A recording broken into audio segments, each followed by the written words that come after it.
I didn't plan to become a headline, that's the ridiculous part. It started with a little blue box that clicked open like a secret door, and suddenly every decision I'd been postponing stepped out into the light. He told me not to take it the wrong way, and my stomach answered before my mouth did. But that wasn't even the worst part. I'm Amy, 27, the kind of PR girl who triple-checks calendar invites and still shows up 10 minutes early with a spare charger. I rent a shoebox in Brooklyn, live on Starbucks cold brew, and keep telling myself the next win will finally fix the way I feel about myself. Classic me, right? Our office looks glamorous from the street. Glass, steel, a lobby that smells like citrus cleaner. But inside it runs on late Slack pings and people pretending they're not exhausted. I used to think I could outwork that feeling. Maybe that belief was the first trap. The cursor on my screen blinked like it knew. N. Michael was the star partner everyone wanted to orbit. Married, 2 kids, the curated weekends in the Hamptons feed. That magnetic way of making you feel seen. He positioned me as the one who reminded him why he started. I told myself it was mentorship, because admitting I craved approval from a man like him made my skin buzz in a way I didn't want to examine. The hum of the conference room AC always got louder when I sat across from him. Maybe I imagined that. Maybe not. Either way, the air felt colder on my forearms. At first it was small stuff. He kept saying I had potential nobody else noticed. He said I worked too hard because my heart was too big for this industry. He insisted I shouldn't let jealous people get in my head. Those lines sank like warm stones. I carried them home in my coat pocket. Meanwhile, my group chat spammed me with TikToks about office power dynamics, and I tossed back eye-roll emojis like confetti. If I turned everything into a lesson, maybe it wouldn't hurt. That was the lie I liked best. But pain doesn't care about framing. And yes, I hear how naive that sounds. Then came Paris. Well, my version of Paris, an airport hotel, a 7 a.m. presentation, and a sunrise that painted the carpet a soft, forgiving pink. He messaged about slides, then about life, then about music he loved, before things got complicated. I read under my blanket, the phone light turning the ceiling into a cheap planetarium. The cursor blinked on my laptop like it was laughing at me. I told myself it was nice to be chosen. I didn't ask what I'd been chosen for. That detail would matter later. Microhook for you. It always matters later. And back in New York, the office did a little "we made it" huddle by the espresso machine. He handed me that Tiffany box like it weighed nothing. People clapped. Someone cracked a joke about bonuses. He framed it as a token of appreciation, said I shouldn't read into it, and added that I was too sensitive if I thought it meant anything else. My jaw locked so tight I heard a tiny click in my ear. I smiled anyway. I always smile when I'm cornered. Where do you put a gift you never asked for but can't refuse, without paying a price you can't afford? The ribbon sat in my palm like a warning flare. After that, everything tilted a few degrees. He hovered. He asked where I was going after work and said clients liked seeing us as a unit. He reminded me he was looking out for my future. I reminded myself I wasn't naive. Cute, right? He even implied I owed him a real night off for all the times he shielded me from what he called office wolves. The phrase made my skin crawl. He framed it as protection, said he did it for us. I started sleeping with my phone face down and my notifications on silent. The apartment got so quiet at night, the radiator clicks sounded like footsteps in the hallway. I kept touching the necklace through my coat, not to admire it, but to check it was still there so I wouldn't forget the position I'd put myself in. The chain felt like a zipper I couldn't close. In the bathroom mirror, the office lights carved hard white lines under my eyes. I practiced neutrality, the way some people practice winged eyeliner. Was I building a career or dressing up a slow bleed of self-respect? An NTHE Friday, before everything blew up. I watched clouds drag across the skyline from the 27th floor and told myself to breathe. The espresso machine hissed like it had something to say. His calendar invited me to a quick sync at 8:30 Monday morning. He added a smiley, my body added a knot. I rode the F train home with the blue box still in my tote and the ribbon pressed into my notebook cover. I thought the worst thing I'd have to manage was gossip. I didn't know the truth was already copying itself into places I couldn't control. Here's the real question that kept pulsing at the back of my head. Was I building a future? Or letting someone else write my story in invisible ink? Monday mornings always smell like burnt coffee and anxiety. That day, the air felt heavier, like the office itself knew something I didn't.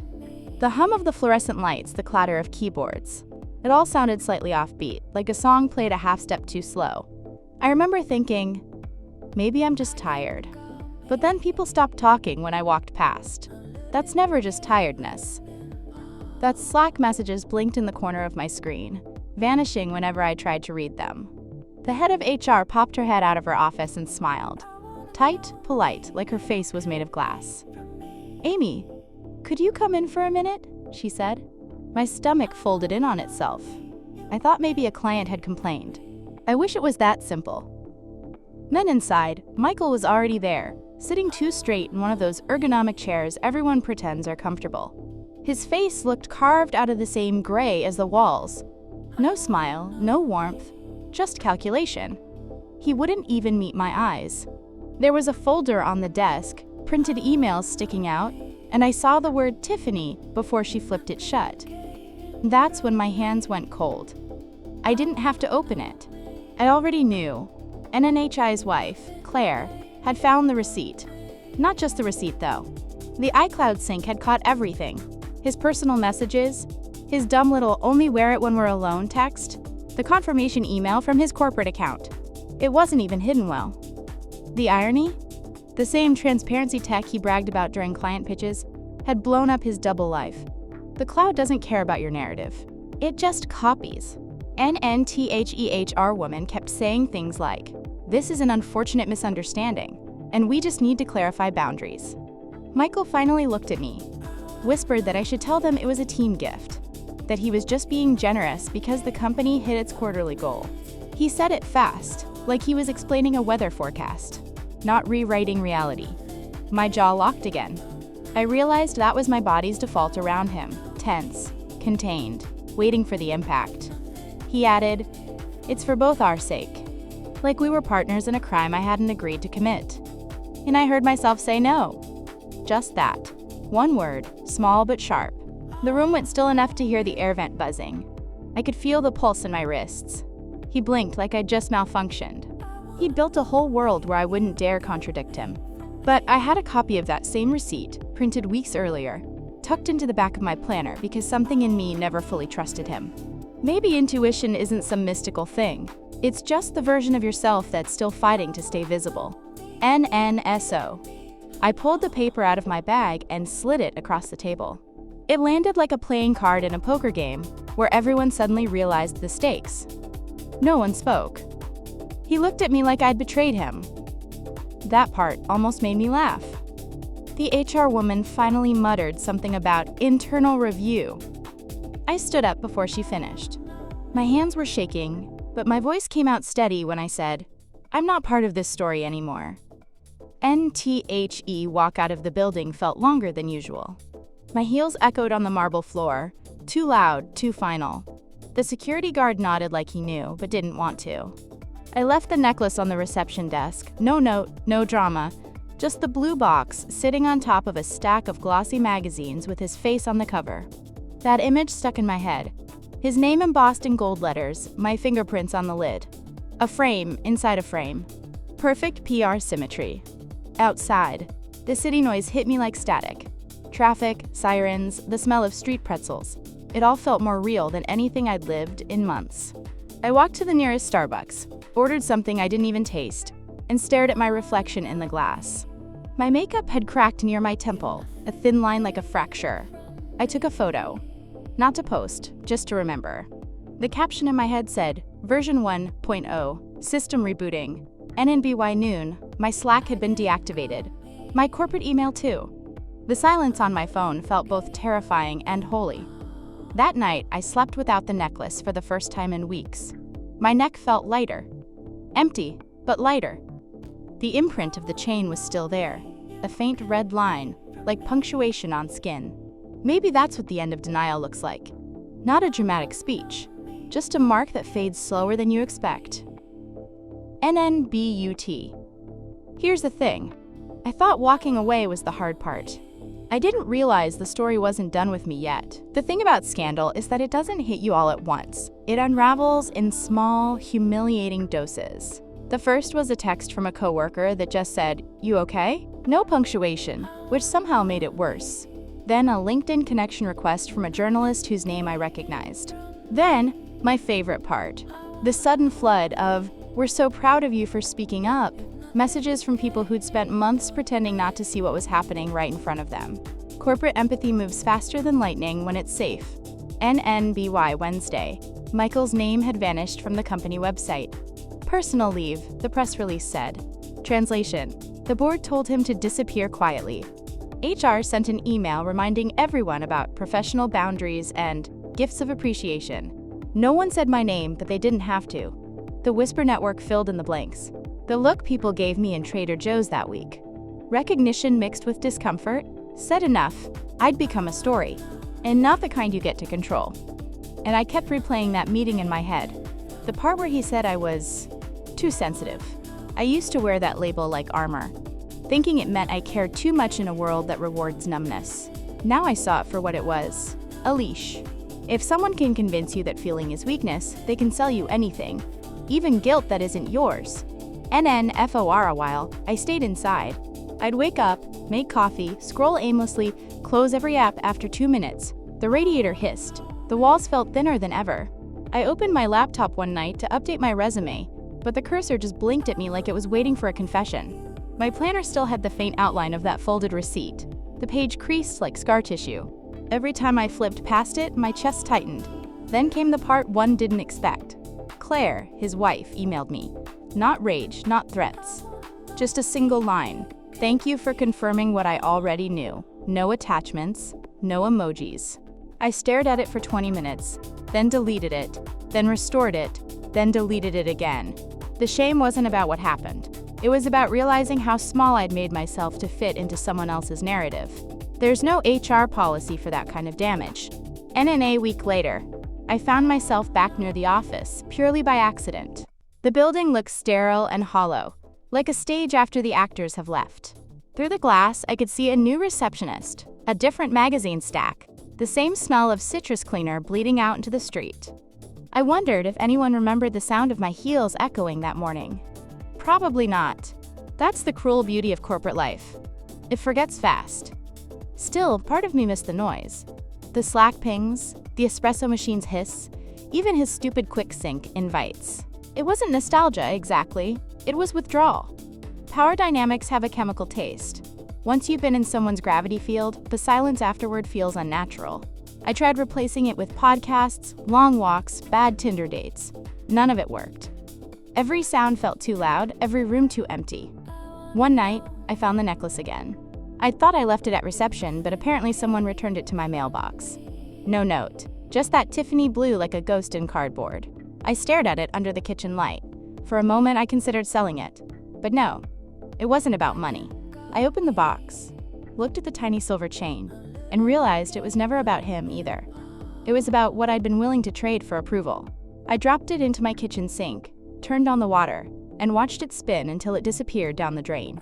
The sound it made was softer than I expected. NNTHAT night. I slept without waking up at 3 a.m. for the first time in months.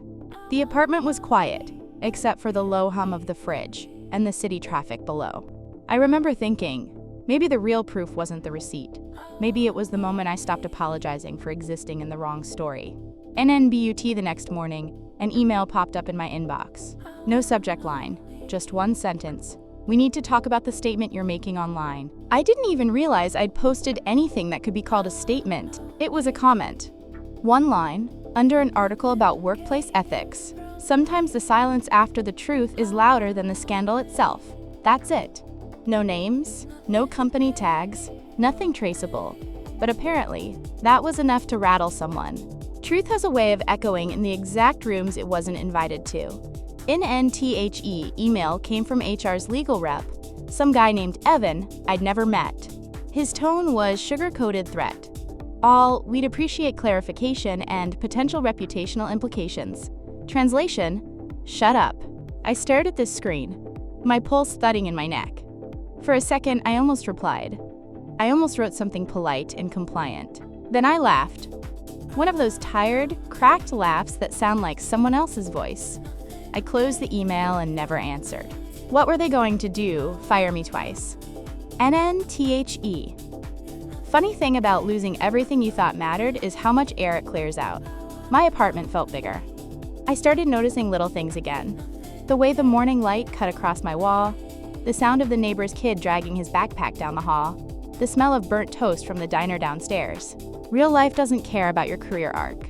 It just keeps happening. And then still, part of me itched for closure. So I wrote, not a rant, not a tell-all, just fragments. Observations about power, kindness, self-worth. I posted them anonymously on Reddit, under a throwaway handle. People actually read them. Some said they'd been through the same thing. Some said I was lying. That's the internet. Empathy and accusation, side by side. But it helped. Putting it into words made it smaller, less like a shadow, and more like a bruise fading under skin. And a few weeks later, a journalist DM'd me through that account. She said she was writing a piece on digital paper trails and modern accountability. I didn't respond at first, but she sent another message. You don't have to name him. The system is the story. That line hooked me. Maybe I wanted to believe that. Maybe I needed to. NNWE met at a coffee shop near Union Square. She ordered tea. I ordered an Americano I didn't drink. I told her about the receipt, the Slack messages, the way HR framed it as mutual misinterpretation. She listened, didn't interrupt. When I finished, she asked one question. If his wife hadn't found the iCloud receipt, would you have left? I opened my mouth, but no sound came out. That silence said everything. NNTHE piece went live 2 weeks later.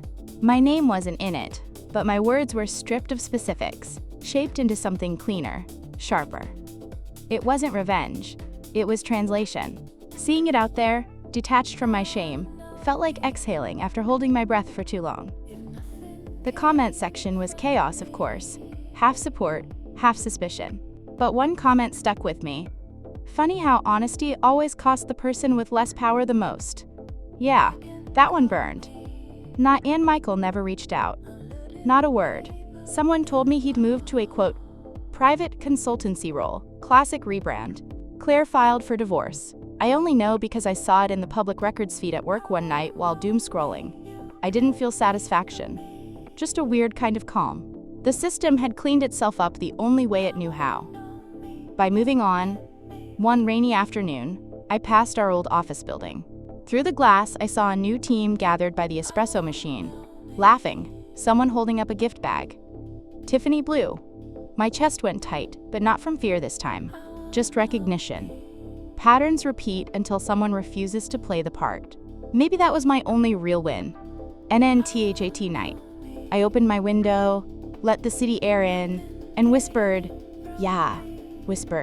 a small thank you. Not to him, not to HR, but to the version of me who finally stopped editing herself for other people's comfort. It wasn't heroic. It was human. NNBUT stories like this never end cleanly, do they? Because the next morning, my anonymous Reddit post went viral. I woke up to a wall of notifications. At first, I thought my phone had glitched. The screen just froze under the weight of it. Thousands of comments, DMs, tags. A friend texted, "Is this you?" with a screenshot of my post sitting on the front page of Reddit, the one about digital proof. The one I wrote at 2 a.m., half asleep, half free, not realizing I'd accidentally crafted the perfect storm. It was everywhere by noon. TikTok stitches, YouTube commentary videos, think pieces with titles like "The Tiffany Scandal," "When Gifts Become Evidence." My words, my story, but stripped of me. People debated whether I was real. Some called me brave. Others called me attention hungry. That part stung, but I'd already traded anonymity for clarity. I guess I just didn't know the exchange rate. NNTHE post was short. Just a few paragraphs about power, gifts, and the price of silence. I didn't name anyone, but the internet doesn't need names. It builds its own mythology. Someone dug up the corporate email statement from months earlier. Another person matched the timeline with SEC filings, and suddenly, Michael had a dozen faces. Half the men in Manhattan probably felt a phantom guilt that week. For the first time, the story wasn't just about me. It was about the entire system that feeds on quiet compliance. At first, I panicked. I unplugged my router, closed my laptop, sat on the floor, like that would stop the noise from leaking in. But the thing about truth, once it's out, it doesn't come back. It multiplies. It takes shape in other people's mouths. Some twisted it, others elevated it. One woman DM'd me. I kept my screenshots too. Thank you for reminding me they matter. I cried reading that. Not the dramatic, movie kind. Just slow, tired tears that tasted like relief. An NTHE journalist who'd interviewed me texted, "You okay?" I typed, "I think so," then deleted it. Because, was I? I wasn't sure. My hands still shook when I scrolled. I felt exposed, but not naked. More like transparent. Like people could finally see through the story I'd been trapped inside. NNMY landlord texted me a meme about being the girl with the receipts. My mom called, whispering, like gossip itself might be contagious. I told her I was fine. I told everyone that. I wasn't lying, not exactly. Just still adjusting to being visible. For years, I'd built a career on controlling narratives. Now, I'd become one. There's irony in that, right? And a week later, a podcast host invited me to speak. I said no. Twice. The third time, I said maybe. They wanted me to talk about accountability culture and female agency in digital spaces. Big words for something that started with a man buying the wrong kind of silence. I never went on the show, I didn't need to. The post had already done what I couldn't. It told the truth without asking permission. Eventually, the noise faded. The hashtags moved on. Someone else's scandal took the spotlight. That's how the cycle works. Outrage, empathy, fatigue, repeat. But the quiet that followed this time felt different. Not empty. Spacious. I started freelancing for small ethics-based startups, writing guidelines about workplace transparency. Yeah, I see the irony. My rent's still late sometimes, and I still overthink every email. But at least they're my emails now. One evening, I found myself sitting by the window, watching the sunset bleed into the skyline. The city looked the same. Taxis, sirens, a faint hum of life, but I didn't. My reflection in the glass looked older, calmer. I traced the faint scar around my neck where the necklace used to sit. It had faded almost completely. I thought about Michael, about his wife, about the version of me who smiled when she wanted to scream. I didn't forgive anyone. But I stopped fighting the idea that maybe we all break in predictable ways when power blurs our edges. That's not an excuse. It's just human math. I opened my laptop and started typing again. Not another confession, just a reminder to myself, and truth doesn't destroy careers. Lies do, and then, like muscle memory, I added the line that started everything N. Sometimes the silence after the truth is louder than the scandal itself. N and I hit post. Not for virality, for closure. Would you have done what I did? Or kept quiet and called it survival?